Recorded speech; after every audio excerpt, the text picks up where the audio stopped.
Firman Tuhan yang akan saya bagikan hari ini, judulnya adalah pejuang kasih. Kenapa? Karena memang kasih butuh perjuangan. Mari kita langsung baca firman Tuhan. Matius 24 ayat yang ke-7 sampai ayat yang ke-14. Apa yang akan kita baca ini adalah nubuatan tentang akhir zaman. Ditulis begini. Sebab bangsa akan bangkit melawan bangsa dan kerajaan melawan kerajaan. Akan ada kelaparan dan gempa bumi di berbagai tempat. Akan tetapi semuanya itu barulah permulaan penderitaan menjelang zaman baru. Pada waktu itu kamu akan diserahkan supaya disiksa dan kamu akan dibunuh dan akan dibenci semua bangsa oleh karena namaku. Dan banyak orang akan murtad dan mereka akan saling menyerahkan dan saling membenci. Banyak nabi palsu akan muncul dan menyesatkan banyak orang. Ayat 12, saudara perhatikan. Dan karena makin bertambahnya kedurhakaan, maka kasih kebanyakan orang akan menjadi dingin. Jadi ini adalah nubuatan apa yang akan terjadi di akhir zaman, yaitu kasih kebanyakan orang akan menjadi dingin. Bulan ini kita ada dalam seri khotbah tentang kasih. Kasih itu ada dua. Yang pertama, hukum terutama pertama, kasihilah Tuhan Allahmu. Hukum terutama yang kedua, kasihilah sesamamu manusia. Jadi yang pertama dulu, banyak orang yang mengalami kasihnya sama Tuhan menjadi dingin. Kalau Anda mau renungkan, itu yang sekarang dan hari-hari ini sedang terjadi, bahkan di skala yang semakin masif sejak pandemi. Oke, banyak orang Kristen yang kasihnya sama Tuhan sedang menjadi dingin. Yang rohnya mulai suam-suam kuku. Yang kerinduannya untuk mencari wajah Tuhan sudah gak kerasa lagi gregetnya sama seperti dulu. Berapa banyak orang Kristen yang bahkan kerinduannya untuk ibadah itu menurun dengan drastis. Kita bersyukur ya di gereja kita ini kita ngalami banyak anugerah Tuhan. Tapi kalau saya ketemu sama rekan-rekan hamba Tuhan, banyak dari mereka yang berkata saat ini kehadiran gereja baik di Indonesia maupun di dunia itu turun 30-40% dibandingkan sebelum pandemi. Ya, jadi banyak orang Kristen yang dulu ibadah, sekarang tidak ibadah. Dulu melayani, sekarang seolah-olah kerinduan bahkan hatinya untuk melayani sudah kayak gak ada lagi. Saudaraku, karena sudah dinubuatkan dalam Alkitab, di akhir zaman kasih banyak orang akan menjadi dingin. Bukan cuma kasihnya sama Tuhan, tapi kasihnya sama sesama juga menjadi dingin. Kepeduliannya sama sesama menjadi dingin. Kasihnya sama keluarga, kasihnya sama orang tua, kasihnya sama anak menjadi dingin. Kasihnya sama pasangan sendiri, sama suami, sama istri menjadi dingin. Ini keadaan akhir zaman. Alkitab mencatat bahwa kasih kebanyakan orang akan menjadi dingin. Ini kebanyakan orang. Tapi saya bersyukur ayat ini gak berhenti di situ. Ada ayat berikutnya. Yaitu ayat yang ke-13. Perhatikan baik-baik. Ayat 13 dimulai dengan kata apa? Tetapi. Kalau tetapi itu artinya pengecualian. Jadi sementara kasih kebanyakan orang menjadi dingin, tetap ada pengecualian. Dan doa saya, saudara yang ada di tempat ini, yang mengikuti juga ibadah ini secara online, doa saya Anda termasuk pengecualian itu yang kasihnya tidak ikut menjadi dingin. Sementara dunia kasihnya menjadi dingin. Sementara banyak orang Kristen yang lain kasihnya menjadi dingin. Doa saya kasihmu tetap berkobar-kobar. Kasihmu tetap menyala-nyala. Cintamu sama Yesus lebih dan lebih lagi di dalam Tuhan. Amin. Ditulis ayat yang ketiga. Tetapi orang yang bertahan sampai pada kesudahannya akan selamat. Jadi ada orang yang bertahan sampai pada kesudahan. Ada orang yang gak tahan. Karena ngalami kedurhakaan, karena ngadepin benturan, kalau ngalami melalui tantangan dan masalah dan badai dan ini dan itu. Banyak orang gak bertahan sampai kesudahan. Banyak orang ditahan, di tengah sudah gak tahan. Sampai di tengah proses sudah mundur, sudah menyerah. Ikut arus dunia. Tetapi ada juga orang-orang yang bertahan. Lihat saudaraku, bertahan ini artinya kalau yang lainnya arusnya semuanya ke situ. Kita sendiri yang bertahan di posisi itu. Doa saya itu yang akan Anda alami di dalam kehidupan saudara. Ini yang saya sebut dengan pejuang kasihnya Tuhan. Ya, di gereja kita saya bersyukur ada pejuang-pejuang kasih yang luar biasa. Salah satunya saya cerita beberapa orang ya di gereja kita. Salah satu pelayan Tuhan di gereja kita di Jogja. Itu satu kakinya kecil saudaraku. Jadi kalau dia jalan itu susah banget. Ya. Tapi dengan segala keterbatasannya, tiap minggu dia jadi orang yang pertama datang. Dia jadi orang pertama yang memastikan supaya ibadah bisa berjalan dengan baik. Bukan cuma di hari Minggu, tapi di luar hari Minggu dia yang bertanggung jawab untuk ibadah penghiburan. Yang namanya ibadah penghiburan, orang meninggal dunia itu enggak ada jadwalnya, benar apa tidak? Enggak tahu kapan, bisa pagi, siang, sore, malam. Tapi dia selalu ready kapanpun saya siap untuk melayani. Coba Anda renungkan, di saat banyak orang Kristen yang kakinya masih kuat, masih sempurna, bisa jalan dengan mantap. Tapi sudah kehilangan passion untuk melayani. Tapi kita bersyukur. Tuhan ternyata masih bangkitkan pejuang-pejuang kasih yang luar biasa. Yang tidak ikut arus, kasihnya tidak ikut menjadi dingin. Tapi rohnya tetap menyala-nyala dan maju di dalam melayani Tuhan. Itu pejuang kasih, itu enggak terbawa sama arus. Coba Anda renungkan, waktu kemarin pandemi. Yang namanya pandemi itu masih banyak resikonya. Masih banyak ketakutannya, masih banyak hal-hal yang kita pikirkan. Tapi saya salut loh saudaraku di gereja kita ini, di antara kita ini ada orang-orang yang sudah lansia, umurnya sudah 70, bahkan ada yang umurnya 80, masih tetap nekat, maunya beribadah.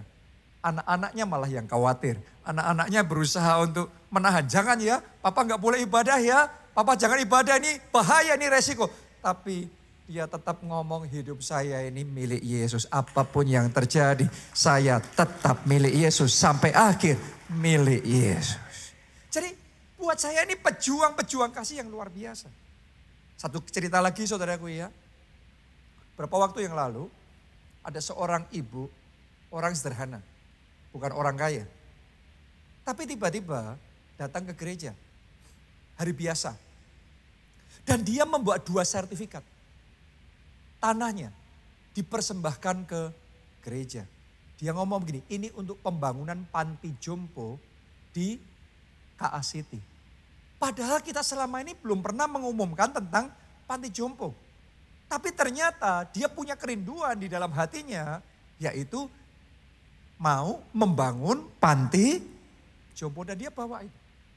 Padahal saat ini kita tahu, kita hidup di dunia yang banyak orang kasihnya sudah menjadi dingin. Kerinduan hati memberinya sudah hilang. Hati berkorbannya sudah kayak luntur, sudah kayak apatis, kayak nggak percaya lagi, kayak nggak mau lagi. Tapi ternyata Tuhan itu terus memelihara. Ada orang-orang tertentu yang masuk di kategori pengecualian tadi. Tetapi Tuhan tetap bangkitkan orang-orang dengan hati yang memberi, hati yang berkorban, hati yang berani memberikan yang terbaik untuk Tuhan. Saya berdoa kasih yang seperti itu dinyalakan kembali dalam hati kita semua. Kita enggak mau ikut arus dunia, kita enggak mau kasih kita menjadi dingin, tapi saya tantang saudara, biarlah rohmu menyala-nyala dan layanilah Tuhan. Boleh katakan amin saudaraku, tepuk tangannya yang lebih meriah lagi buat Tuhan kita. Imanmu jangan menjadi dingin. Hubungan pribadimu sama Tuhan jangan menjadi dingin. Ibadahmu jangan menjadi dingin. Pelayananmu jangan menjadi dingin. Karena kita mengatakan orang yang bertahan sampai pada kesudahannya akan selamat. Kita selamat bukan karena ikut arus dunia, kasihnya yang lain jadi dingin, kita jadi dingin, yang lainnya mundur dan kita ikut mundur. No, kita bertahan. Makanya bangkit jadi pejuang kasihnya Tuhan. Nah, saya mau bagikan dari firman Tuhan dua pribadi pejuang kasih Tuhan. Mungkin nama pertama ini Anda nggak sangka, Anda nggak duga, karena dia dikenal dengan seorang nabi yang dipakai Tuhan luar biasa untuk mendemonstrasikan kuasa Tuhan. Tapi ternyata dalam hidup orang ini dia pun seorang pejuang kasih. Namanya adalah Nabi Elisa. Mari kita baca di 2 Raja-Raja 6 ayatnya yang ke-18 sampai ayat yang ke-23. Ketika orang-orang Aram itu turun mendatangi dia, berdoalah Elisa kepada Tuhan, butakanlah kiranya mata orang-orang ini. Maka dibutakannya lah mata mereka sesuai dengan doa Elisa. Kenapa kok Elisa berdoa supaya orang-orang Aram ini matanya dibutakan? Karena sebenarnya mereka diutus untuk membunuh Elisa. Jadi mereka itu datang untuk membunuh. Mereka datang untuk mencelakakan. Karena itu Elisa berdoa, Tuhan butakan mata orang-orang ini. Dan Tuhan dengar, kemudian Tuhan butakan mata orang-orang itu. Mari kita lihat berikutnya apa yang terjadi. Ayat yang ke-19. Kemudian berkatalah Elisa kepada mereka, bukan ini jalannya dan bukan ini kotanya. Ikutlah aku, maka aku akan mengantarkan kamu kepada orang yang kamu cari. Lalu diantarkannya mereka ke Samaria. Segera sesudah mereka sampai ke Samaria, berkatalah Elisa, ya Tuhan, bukalah mata orang-orang ini supaya mereka melihat.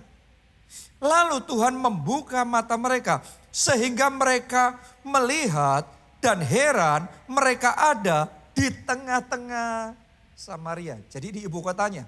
Sekarang musuh ini datang, tadinya mau bunuh Nabi Elisa, tapi karena dibutakan matanya, digiring, mereka sekarang ada di ibu kota dan sudah dikelilingi oleh tentara Israel. Artinya sudah terkepung ini. Mereka gantian, posisinya terbalik ini. Mari kita lihat ayat 21. Lalu bertanyalah Raja Israel kepada Elisa, tatkala melihat mereka, kubunuhkah mereka, Bapak? Coba Anda renungkan ini. Gimana kalau saudara dalam posisi seperti Nabi Elisa? Tadinya orang-orang ini datang untuk membunuh, tapi sekarang keadaan berbalik. Orang-orang ini nasibnya di tangan saudara. Oke, kalau waktu itu Elisa ngomong bunuh, Elisa ngomong mati, kira-kira langsung mati nggak mereka? Yes, habis semua.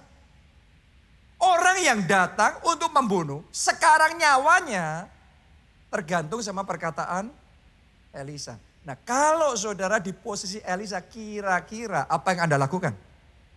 Ini kita settingnya jangan di gereja dulu ya. Nah, bahayanya setting di gereja nih, jawabannya rohani semua nih. Kalau settingnya ini di tempat kerja saudara, pekerjaanmu disabotase, promosimu disabotase, nama baikmu dirusak. Customermu diambil sama orang lain. Dan saudara ngalami perlakuan-perlakuan yang tidak adil. Dirusak hidup saudara. Nama baik saudara dirusak. Keuangan saudara dihabisi. Dan sekarang entah gimana Tuhan bekerja dengan cara yang ajaib. Sekarang karirnya orang itu di tangan saudara. Hidupnya orang itu nasibnya Tuhan serahkan di tangan saudara. Kira-kira apa yang Anda lakukan? Mengampuni. Kalau ditampar pipi kanan, kasih pipi kiri. Gak gampang saudaraku. Di posisi zaman itu bunuh-membunuh itu hal yang terjadi setiap saat, itu zaman perang. Ini orang-orang datang untuk membunuh, harusnya logikanya sekarang mereka sudah dikepung, selesai mereka. Tapi mari kita lihat. Apa yang dilakukan oleh Nabi Elisa ini? Ayat 22. Tetapi jawabnya, jangan. Biasakah kau bunuh yang kau tawan dengan pedangmu dan dengan panahmu? Tetapi, apa itu? Yang benar Anda baca itu. Tetapi hidangkanlah makanan dan minuman di depan mereka supaya mereka makan dan minum lalu pulang kepada Tuhan mereka. Saya mau ajak saudara berpikir sebentar deh ya, kita yang cengli aja. Oke, yang masuk akal saja. Masuk akal enggak ini omongannya Elisa? Orang datang mau bunuh dia, sekarang keadaan berbalik, dia bisa bunuh mereka semuanya, tapi dia ngomong jangan, malah disuruh memberikan hidangan, makanan dan minuman, setelah selesai boleh pulang. Banyak dari kita akan ngomong gak masuk akal. Tolong dengerin baik-baik saudaraku. Dengerin baik-baik. Seperti itulah kasih Tuhan seringkali gak masuk akal dengan pikiran kita manusia. Gak masuk akal orang berdosa kayak kita bisa diselamatkan. Gak masuk akal kita ini masih dikasih kesempatan lagi setelah sekian kali melakukan kesalahan, diulangi lagi, berbuat dosa, diulangi lagi. Tapi Tuhan masih mau mengampuni kita, Tuhan masih mau memberikan kesempatan kepada kita. Seringkali kasih Tuhan tidak masuk akal. Buat Raja Israel, buat para tentara yang ada di situ, yang sudah siap dengan semua senjatanya untuk bunuh orang-orang Aram itu. Mereka dengar ngomong, what? Dihidangkan makanan, minuman, dipestain loh saudara. Setelah itu boleh pulang. Ini enggak masuk akal. Mari kita lihat apa yang berikutnya terjadi. Ayat 23. Disediakannya lah bagi mereka jamuan yang besar. Ini bukan cuma makan biasa, minum biasa, cuma syarat. Jamuan yang besar. Ibaratnya benar-benar dipestakan. Pesta yang besar. Maka makan dan minumlah mereka. Sesudah itu dibiarkannya lah mereka pulang kepada Tuhan mereka. Perhatikan dampaknya. Sejak itu tidak ada lagi gerombolan Aram memasuki negeri Israel. Ternyata ini cara menang tanpa perang. Ini cara mengubah lawan menjadi kawan. Kalau hari itu Elisa ngomong bunuh, mati semua mereka. Tapi akan datang gerombolan berikutnya untuk menyerang. Dan gak pernah akan ada selesai. Terus perang akan jalan terus. Tolong dengerin baik-baik. Bisa jadi peperangan di keluargamu yang gak habis-habisnya itu baru akan selesai kalau ada pejuang kasihnya Tuhan di situ yang mau berbesar hati bukan untuk membalas kejahatan dengan kejahatan, tetapi menyediakan jamuan kasih yang besar. Dan kasih itu, kasih Allah itu yang akan bekerja untuk mengubah situasi dan membawa kesatuan dan pemulihan keluarga terjadi. Jadi kita harus membedakan saudaraku ya. Di Alkitab Anda bisa membaca. Ada kemenangan tertentu harus kita dapatkan melalui berperang. Tapi enggak semua. Ada kemenangan tertentu harus kita dapatkan tanpa perang. Dengan kasih. Bisa jadi enggak hubungan rusak antara kita sama orang tua. Hubungan rusak kita sama pasangan kita. Sama teman kita. Baru bisa selesai kalau ada pejuang kasih yang mungkin di perasaannya enggak enak.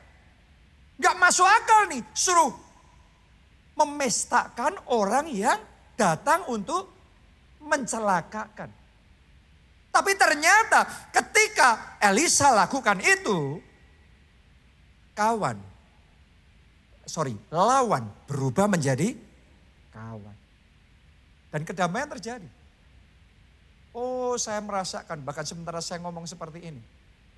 Tuhan sedang berbicara kepada seseorang di tempat ini. Anda mau balas dendam kepada orang yang sudah menjahati saudara itu. Tapi Roh Kudus sedang berbicara sesuatu dalam hidup saudara. Doa saya, kasih Allah yang menang. Kasih Allah tidak menjadi dingin karena kedurhakaan, karena kejahatan. Tapi kasih Allah tetap menang. Tepuk tangannya pula yang paling meriah buat Tuhan kita. Saya berdoa kasihmu sama pasanganmu tidak menjadi dingin. Kasihmu sama anak, sama orang tua, sama kakak, sama adik tidak menjadi dingin. Kasihmu sama sesama tidak menjadi dingin. Terlebih lagi kasihmu sama Tuhan tidak menjadi dingin. Oh, saya berdoa firman Tuhan hari ini mengobarkan kembali spirit saudara. Mengobarkan kembali api. Amin. Sekarang pribadi yang kedua. Kalau tadi kita belajar dari Nabi Elisa, yang kedua kita akan belajar dari Obadya. Ini Nabi Obadya yang tercatat dalam Alkitab. Bukan Pastor Obadya, gembala kita. Kita akan baca di dalam 1 Raja-Raja 18, ayat yang kedua sampai ayat yang keempat. Lalu pergilah Elia memperlihatkan diri kepada Ahab. Ahab ini raja Israel yang jahat. Punya istri, namanya siapa? Ingat? Isabel. Isabel ini lebih jahat lagi. Berarti bininya dan lakinya dua-duanya sama-sama gilanya, saudaraku. Ahab dan Isabel ini. Adapun kelaparan itu berat di Samaria. Sebab itu Ahab memanggil Obadya yang menjadi kepala istana.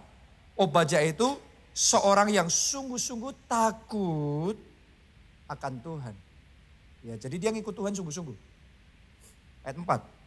Karena pada waktu Isabel melenyapkan nabi-nabi Tuhan, Obadya mengambil 100 orang nabi lalu menyembunyikan mereka. 50 sekelompok dalam gua dan mengurus makanan dan minuman mereka. Coba Anda renungkan yang dilakukan oleh Nabi Obadya ini. Menurut saudara, resikonya kecil apa besar? Rajanya, ratunya, mau nabi-nabi Tuhan dibasmi semua. Tapi Obadya menyelamatkan yang mau dilenyapkan oleh penguasa. Kalau ketahuan, nyawanya taruhannya. Benar apa tidak? Dan sebenarnya bukan cuma nyawanya. Menurut saudara keluarganya bakal kena getah apa tidak? Yes. Jadi untuk Obadya ini takut akan Tuhan. Ikut Tuhan. Cinta Tuhan, mengasihi Tuhan. Dan melayani Tuhan. Resikonya besar. Dan yang luar biasa di saat menghadapi resiko yang besar. Dia gak cari aman. Tapi dia tetap maju. Dia selamatkan nabi-nabi Tuhan. Saya mau ngomong sama saudara. Itu namanya love God with passion. Semua orang boleh ngomong mengasihi Tuhan. Tapi buat saya Obadya ini kasihnya sama Tuhan dengan segenap hatinya. Dengan segenap jiwanya. Dengan segenap kekuatannya. Karena di saat harus menghadapi resiko yang besar. Dia tidak mundur. Dia tetap maju. Dia tetap melayani Tuhan. Dia tetap menempuh semua resiko itu. Untuk Tuhan. Itu pejuang kasih. Banyak orang mengasihi asal gak resiko. Banyak orang mengasihi asal aman, nyaman, gak repot, gak susah, gak berat. Tapi mengasihi. Beda sama Obadya. Kasihnya penuh dengan perjuangan. Benar? Ini pejuang kasih. Karena dia kalau berkata mengasihi bukan kasih gampangan, bukan kasih murah. Tapi taruhannya dia backup dengan nyawanya sendiri. Kasihnya dengan disertai perjuangan. Kasihnya disertai dengan pengorbanan. Coba Anda renungkan yang tadi sudah Anda baca. Dia selamatkan 100 nabi itu, masing-masing kelompok berapa orang tadi? 50 ya. Dan dia pelihara mereka, dia kasih makan mereka pagi dan petang di masa kelaparan. Ditulis di sana di masa kelaparan. Gampang enggak ngasih makan 100 orang di masa kelaparan? Dan enggak boleh ketahuan sama siapapun. Enggak boleh pengumuman ada aksi sosial nih. Kalau dia pengumuman celaka dia. Di masa kelaparan lagi. Jadi untuk dia melayani Tuhan itu bukan pelayanan yang gampang saudaraku. Itu pelayanan penuh resiko dan penuh dengan pengorbanan. Dia harus all out dari kantongnya sendiri. Dia harus repot begitu rupa pagi petang. Dia harus pertaruhkan segalanya. Dia harus bayar harga yang mahal. Untuk bisa memelihara nabi-nabinya Tuhan. Saya mau ngomong sama saudara, itulah pejuang kasih. Dan itu yang namanya love God with passion. Banyak orang love God tapi without passion. Mengasihi tapi tanpa passion. Gak ada passionnya, gak ada apinya. Mengasihi tapi gak ada repotnya, gak ada beratnya, gak ada resikonya, gak ada susahnya. Berapa banyak suami yang saya jumpai ngeklaim mengasihi istri. Tapi gak mau kalau repot. Kalau disuruh repot, no.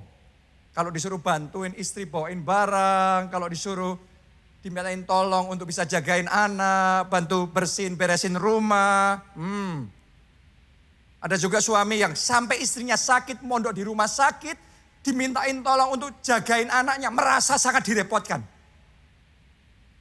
Tapi mengasihi katanya. Saudaraku, kita tidak ngomong mengasihi itu gampang ya. Saat ini juga kita bisa ngomong mengasihi. Tapi pejuang kasih itu beda. Mengasihi walaupun repot. Mengasihi walaupun penuh pengorbanan. Mengasihi walaupun harus berjuang. Saya ngomong ini buat sama saudara, sebenarnya saya juga ngomong ini untuk diri sendiri. Karena saya sebenarnya aslinya dulu seperti itu. Mengasihi istri, perasaan saya mengasihi, tapi kalau disuruh repot saya marah-marah. Kalau harus gini, harus gitu, saya jengkel sekali direpotin. Dimintain tolong ini, harus gini, harus gitu. Jadi saya sendiri dari waktu ke waktu menantang hati saya sendiri. Supaya ketika saya berkata mengasihi, kasihnya bukan kasih murah. Bukan kasih gampang. Tapi sungguh-sungguh kasih yang ada perjuangannya. Kasih yang ada bobotnya. Kasih with passion. Saya berdoa para suami di tempat ini dalam nama Tuhan Yesus mulai hari ini bangkit menjadi pejuang-pejuang kasihnya Tuhan yang ketika mengasihi kasihnya with passion. Tepuk tangannya mulai yang paling meriah buat Tuhan kita. Dan tadi saya tahu yang paling pertama tepuk tangan itu yang wanita saudara. Tapi sebaliknya sebenarnya juga sama, banyak wanita, banyak istri juga berkata mengasihi suami. Sayang kok sama suami. Tapi kalau suruh tunduk nanti dulu. Kan firman Tuhan berkata, suami kasihilah istri, kasih dulu istri baru saya mau tunduk. Tapi kita ngomong kita mengasihi. Anda perlu renungkan lagi. Ada berapa banyak istri yang klaim bahwa mengasihi suami. Tapi kalau disuruh susah bareng suami, gak mau. Tahu gitu, dulu kawin sama dia deh. Sama kamu disuruh ngirit lagi sampai kapan nih ngiritnya? Dulu aku nikah sama dia, sekarang tiap hari manicure, pedicure, spa, perawatan macam-macam. Saya ingin ajak saudara untuk merenung ya. Karena saya percaya Roh Kudus sedang menantang kita. Dan saya percaya Roh Kudus sedang mengupgrade level kasihnya kita. Sehingga ketika kita berkata mengasihi, kasihnya itu enggak basi. Nggak hambar, nggak kosong. Mengasihi with passion. Saya berdoa kasih with passion itu dikobarkan kembali dalam pernikahan saudara, di dalam keluarga saudara, di tengah-tengah kita dikobarkan kembali. Kasih mula-mula kita sama Tuhan dinyalakan, dibangkitkan, dikobarkan kembali. Kita kasih tepuk tangan yang meriah buat Tuhan kita. Ketika kita berkata bahwa kita mengasihi Yesus, itu bukan cuma nyanyian di mulut. Banyak orang mengasihi Tuhan, tapi kalau hujan ya gimana? Masa ibadah? Saya nggak ada waktu untuk doa pribadi. Doa 1 jam, baca Alkitab, pujian penyembahan, sibuk. Tapi kita ngomong mengasihi Tuhan, tapi nggak punya waktu buat Tuhan. Nggak punya waktu buat Tuhan, nggak punya tenaga untuk melayani Tuhan. Nggak punya hati untuk repot buat Tuhan. Nggak mau. Kalau mengasihi gampang, mengasihi nyaman, mengasihi diberkati, dipulihkan, disembuhkan, itu konteks kita mengasihi. Tapi bagaimana dengan mengasihi kita yang melayani, kita yang berkorban, kita yang bayar harga, kita yang berjuang, kita yang direpotkan. Karena seperti itulah kasih Tuhan sama kita. Dia bukan kasih gampangan. Tapi ketika dia berkata dia mengasihi kita, dia backup kasihnya dengan nyawanya. Dia serahkan buat saudara dan saya. Dia kosongkan dirinya, dia berikan waktunya, tenaganya, kekayaannya, rohnya, tubuhnya, darahnya, segalanya. Supaya kita diselamatkan. Itu kasih yang sejati. Gak cuma klaim mengasihi. Orang gampang mengasihi. Semua orang Kristen juga tiap minggu ngomong, nyanyi lagu mengasihi Yesus. Tapi what kind of love? Dan saya yakin firman Tuhan ini sedang dipakai oleh Roh Kudus untuk menginspirasi seseorang di tempat ini. Sehingga mulai hari ini kasihmu tidak lagi dingin. Kasihmu bukan kasih yang hambar, tapi kasih with passion. Mulai hari ini saya ajak saudara, ayo kita banjiri dunia di sekeliling kita dengan kasih Allah. Kenapa? Karena Alkitab sudah ngomong di akhir zaman kasih kebanyakan orang sudah menjadi dingin. Justru sebenarnya di sisi yang lain itu opportunity. Kesempatan saat semua orang kasihnya sudah dingin. Anda minta Roh Kudus penuhi hidupmu dengan kasih Tuhan. Dan dengan kepenuhan kasih Tuhan itu, banjiri orang-orang di sekeliling saudara dengan kasih Tuhan. Karena mereka haus akan kasih, maka kasih Tuhan itu akan menyentuh hidup mereka. Itu akan mengubah, menjamah mereka. Dan akhirnya mereka diselamatkan. Saya ajak saudara, ayo buka hati supaya Roh Kudus ketika berbicara engkau bisa dengar dan engkau bisa respon. Karena ada seseorang di tempat ini yang Tuhan ngomong sama saudara, jangan menunda-nunda kasih. Banyak yang menunda kasih. Hubungan saudara sama orang tua saudara sudah retak sekian lama. Perang dingin karena sesuatu terjadi dan sama-sama gengsi. Untuk telepon lebih dulu, untuk menyapa, untuk menghubungi, memulai lagi terlebih dahulu. Sudah kayak kasihnya sudah menjadi dingin. Tapi Roh Kudus sedang bicara sama saudara. Anda dulu yang mulai. Anda dulu yang menghubungi. Anda dulu yang minta maaf walaupun engkau tidak merasa salah. Anda dulu yang merendahkan hati.